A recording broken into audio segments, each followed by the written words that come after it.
Ya, Assalamualaikum warahmatullahi wabarakatuh. Salam sejahtera bagi kita semua. Tadi rapat internal terkait dengan evaluasi proyek strategis nasional, beberapa dibahas, yaitu yang pertama melaporkan evaluasi terkait dengan tindak lanjut rapat-rapat yang terdahulu, kemudian beberapa yang diminta untuk diselesaikan, yaitu tol Trans Sumatera, tol Semarang Demak, kemudian mekanisme pengadaan tanah dengan konsinyasi dan kepastian PSN bagi proyek infrastruktur ibu kota negara. Kemudian juga evaluasi tentang bendungan Gerak Karangnongko, tol Tuban Lamongan Gresik, pengembangan biofuel, metanol, etanol di Bojonegara, kemudian usulan PSN untuk terminal peti kemas Musro Jambi, revitalisasi rumah susun, pengembangan lapangan CCUS di LNG Tangguh, dan beberapa isu terkait dengan proyek. Dapat dilaporkan pada periode kedua pemerintahan Bapak Presiden, sudah ada 66 proyek strategis nasional yang telah tuntas di periode 2019 sampai 2021. Nilainya sebesar 414,3 triliun. Nah, itu yang selesai itu antara lain proyek di 2019 ada 30 proyek, 165,3 triliun, terdiri dari bendungan, bandara, jalan, kawasan, kereta, pelabuhan, smelter, dan 2 proyek terkait dengan teknologi. Untuk tahun 2020 itu selesai 12 proyek dengan nilai 123,1 triliun, terdiri dari bandara, kereta, jalan tol, pelabuhan, spam, kawasan industri, dan bendungan.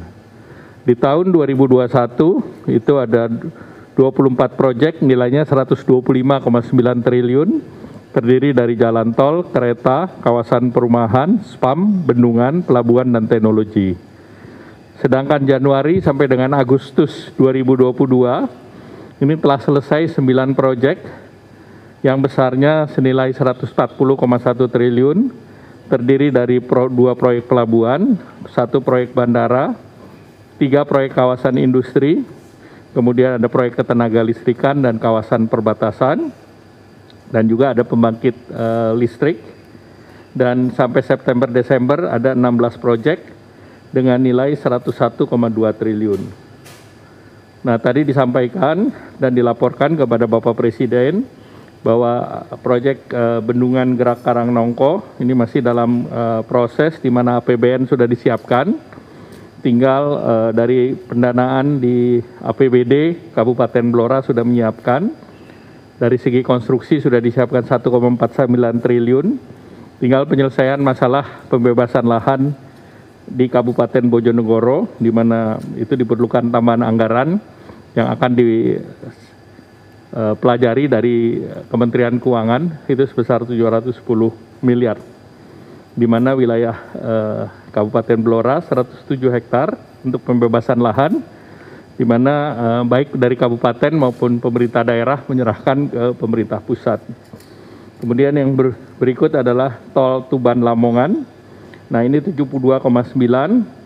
Nah, ini tentu diharapkan ada solusi terkait dengan evaluasi terhadap pelaksanaan proyek tol tersebut, karena ini menghubungkan beberapa kawasan, misalnya kilang minyak Tuban, ekspansi TPPI Tuban, dan kawasan ekonomi Gresik yang bisa mencapai 252 triliun dari segi investasi.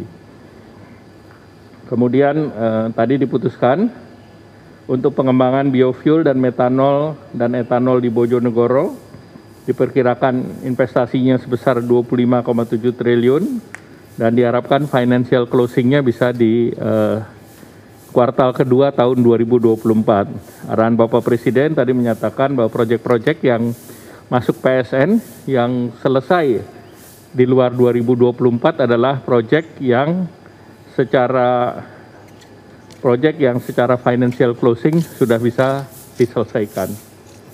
Berikut proyek pabrik pupuk di Fak-Fak, itu juga direncanakan akan diinvestasikan oleh Pupuk Indonesia dan Pupuk Kaltim.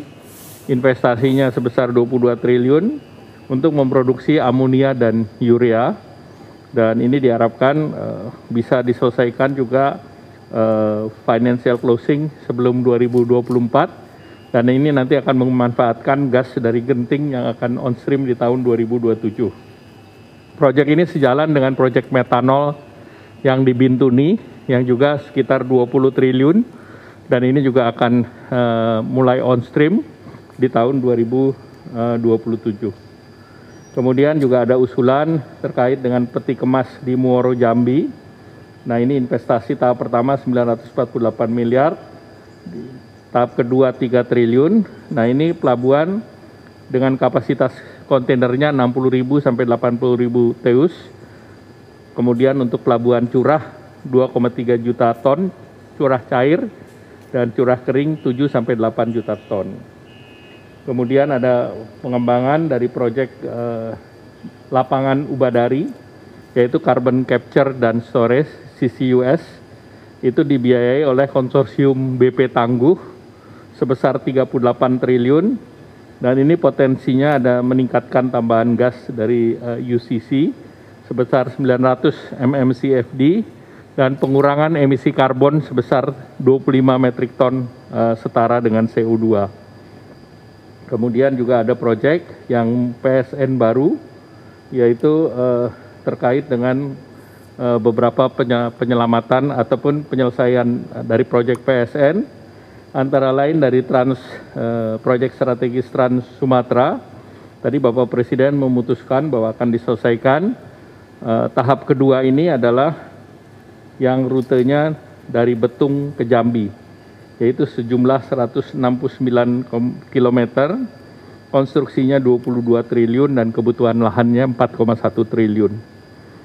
Kemudian juga yang berikut adalah percepatan proyek strategis terkait dengan Semarang Demak, yang saat sekarang ada masalah pembebasan lahan atau ganti terkait dengan lahan di perbedaan antara Demak dan Semarang.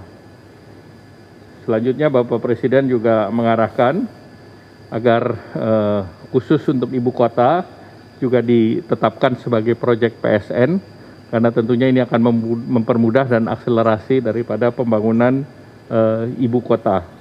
Bapak Presiden juga memberikan arahan bahwa seluruh proyek strategis nasional ini bermanfaat bagi masyarakat, terutama terkait dengan penciptaan lapangan kerja.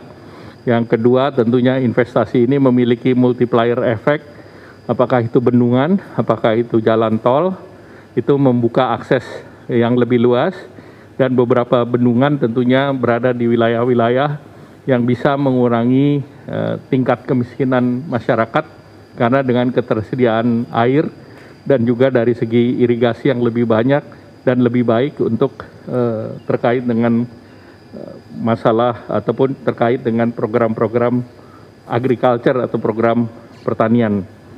Dan tentu Bapak Presiden meminta agar keseluruhan proyek secara nasional bisa selesai secara fisik sebelum 2024. Demikian, terima kasih. Wassalamualaikum warahmatullahi wabarakatuh.